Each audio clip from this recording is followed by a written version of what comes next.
Hey guys, I'm so glad to be back with you. I have been working incredibly hard on a very important project on the Jinn, which is what you're going to learn about today. I haven't seen any researchers really focusing on them, and they are amazing. I have enough information to do a 3-hour documentary on them.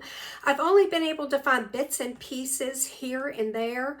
So I've put them all together. And like I said, I have been working on this project for the last 2 months. And finally, I'm at a point where I feel like I can share it with you. So this first part, I'm going to show you old photos of the Jinn. I'm going to tell you where they came from. I mean, everything, because it's so important to what is going on right now.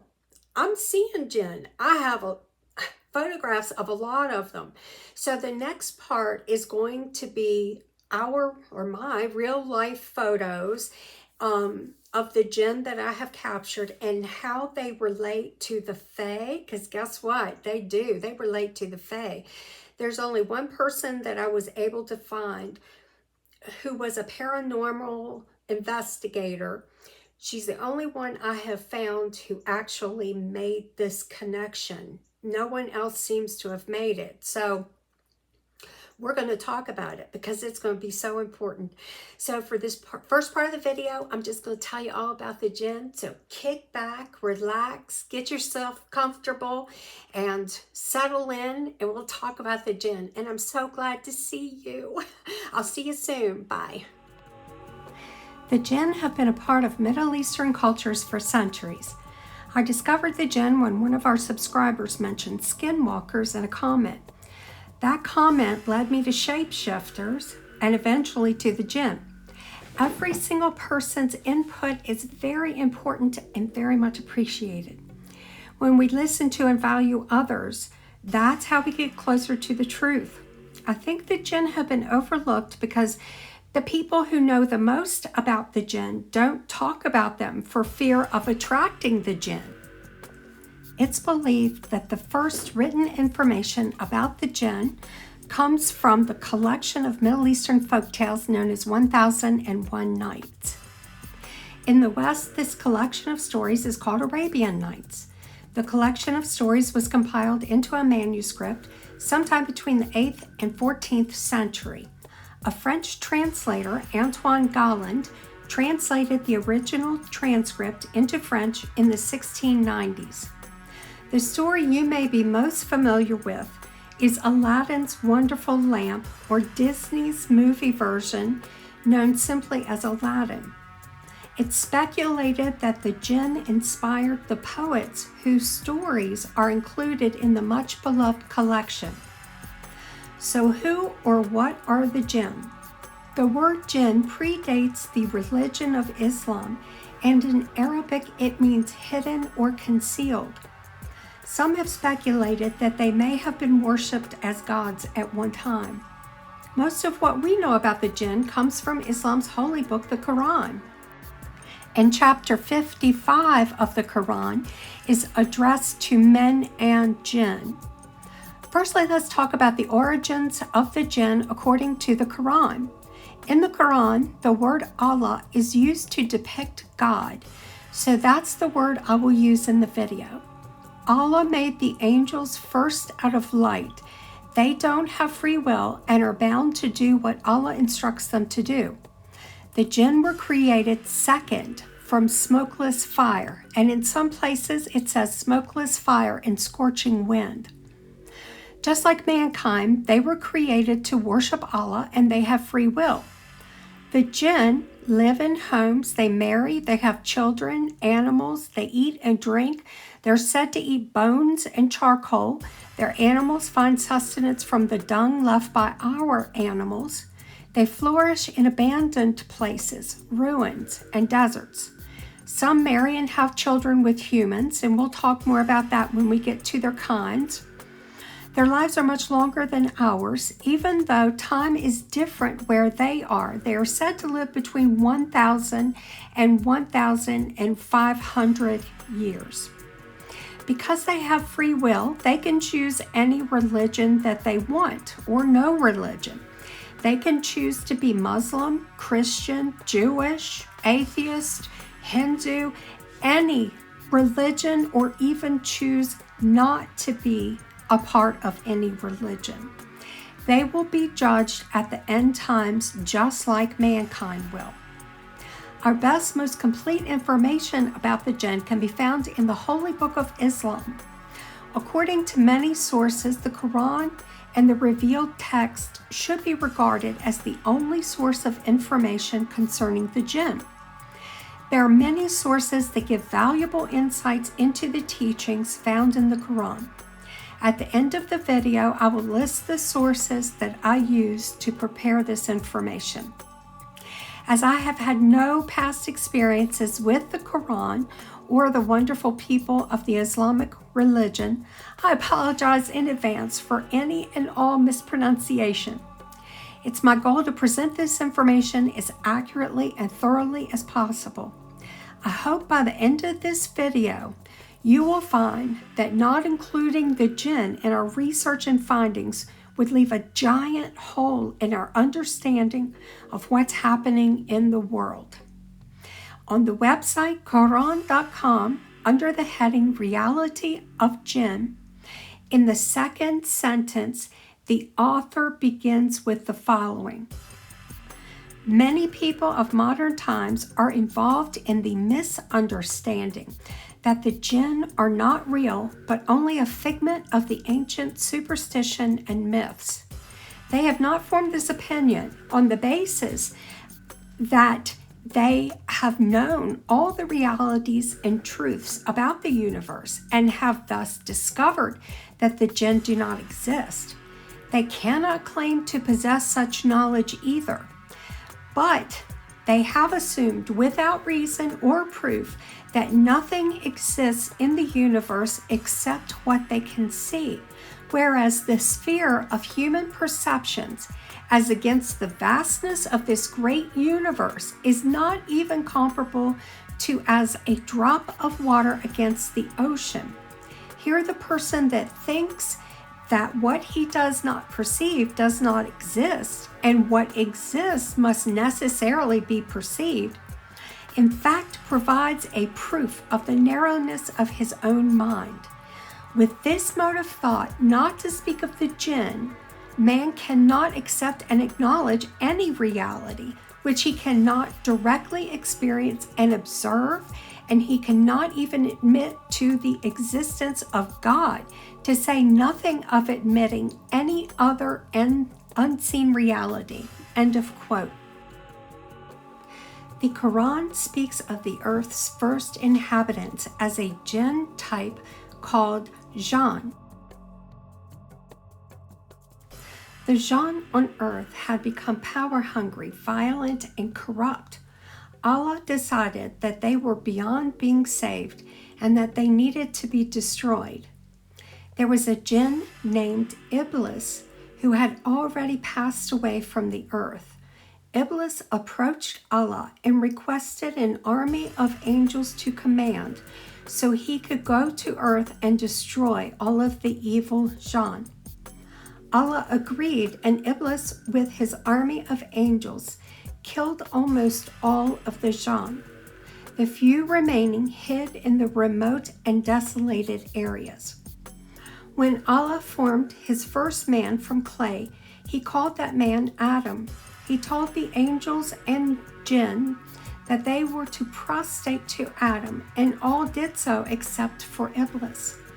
Iblis reckoned that since he was created superior in form to man, who was made of clay and dirt, and that he had did this destroying of Jinn for Allah, he should surely be above mankind.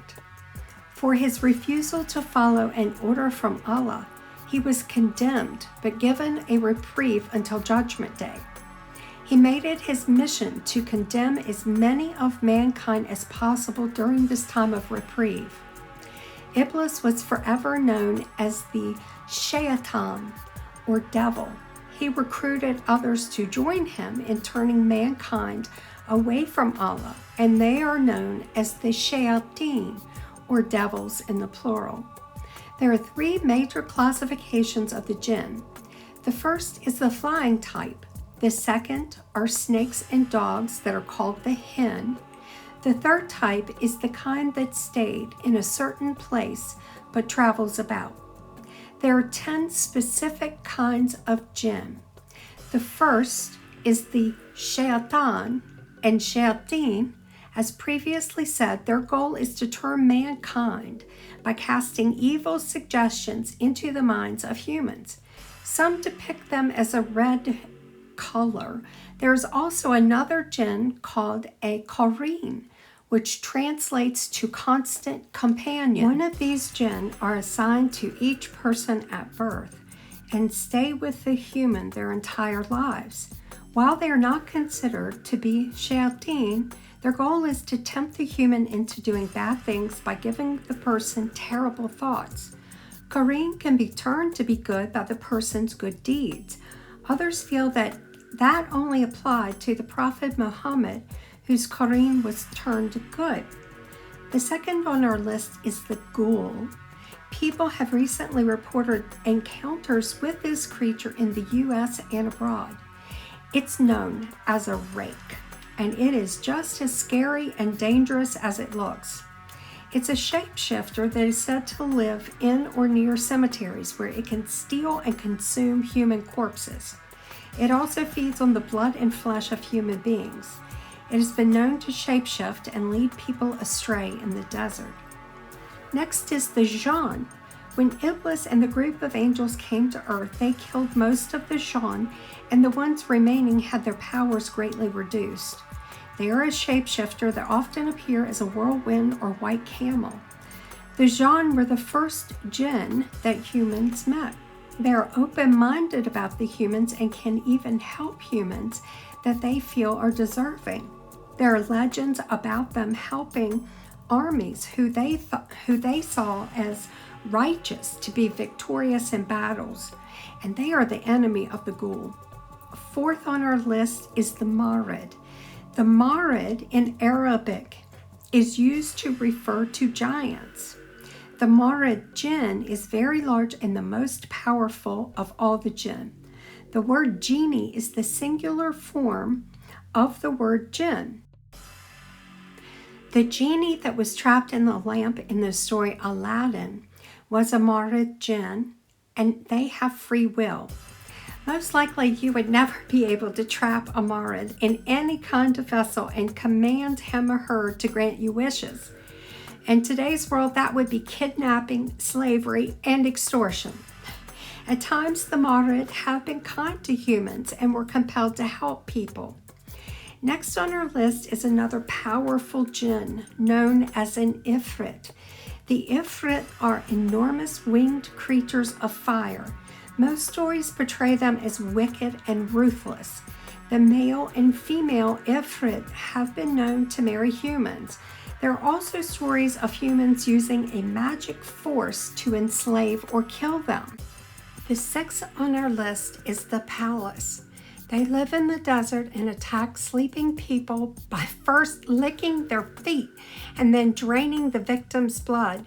Fortunately, these jinn are considered quite stupid and can be easily fooled by sleeping foot to foot with another person or simply covering their feet. The Silat is a centaur-like jinn. This expert shapeshifter is able to mimic a human's appearance with ease. They are the smartest of the jinn and mostly appear as beautiful women. They are more open-minded about humans and can easily marry and integrate into human societies. While they're not known to be malicious, there are stories of them hiding an oasis from travelers that they don't like. Our next on our list is a jinn known as the sheik. In Arabic, the word sheik literally means split. The sheik have a human-like body with its face located where a human's chest is. They sometimes marry human women, and the offspring are known as the nas. That brings us to number 9. The Nas are the offspring of human and cheek. The Nas appears as a human with half of its body missing. It has half a head and half a body. As it only has one arm and one leg, it is forced to hop everywhere it goes. It often disguises as an elderly human so it can receive the help it needs from kind humans. The last on our list is a Jinn. In Arabic, Jinn means little. These shape-shifting Jinn are closest in resemblance to animals. They often appear as dogs, but can appear as goats and snakes. While a human-Jinn hybrid, other than the Nas, don't have a separate listing, they are sometimes referred to as D-Jinn, Huma-Jinn, or Demi-Jinn. These hybrids look just like humans. Love Allah 328, a YouTube content creator, posted a video stating that there are some amongst the Jinn that fellow Muslims should have an affinity for. He brought out that there are believers amongst the Jinn. They are brothers and sisters, and we wish well for them. The Prophet Muhammad said that even in Ramadan, you should recognize that there are Jinn fasting as well. Speaking of Ramadan, the shayateen and evil ones amongst the Jinn are chained away during Ramadan. According to questionsofislam.com, in order to see Jinn, first your nature has to be suitable. You can contact Jinn in accordance to your ability. A person must not regard himself different and fortunate because he can see Jinn. Unfortunately, many people use those abilities in order to deceive people. Psychics may be tapping into the Quran and using what the Quran says to fool a person into thinking that they can tell the future. On the website Ummah.com, a question was asked about what the Jinn look like. Respondents claiming to have seen a Jinn in person gave the following descriptions: tall red man, blue guy with a reptilian hand, woman with fangs, face with holes where the eyes should be, huge black fog, floating shadows, human-like, and colors of blue or green. The Jinn are not only found in the Middle East as some may assume. If you remember the story about Iblis coming to earth to wipe out the evil Jinn, there was no mention of them being only in one place. The Jinn inhabited the whole earth. And, my friends, they still do. Okay, guys, I hope you got a lot out of that. And just remember, I'm going to do another video. It's probably going to take me at least a week or so to get the other part out, but it will also be about the Jinn and how they relate to us in our environment. And I'll share the photos with you. I love you guys. Take good care of yourselves, and I will see you soon. Bye.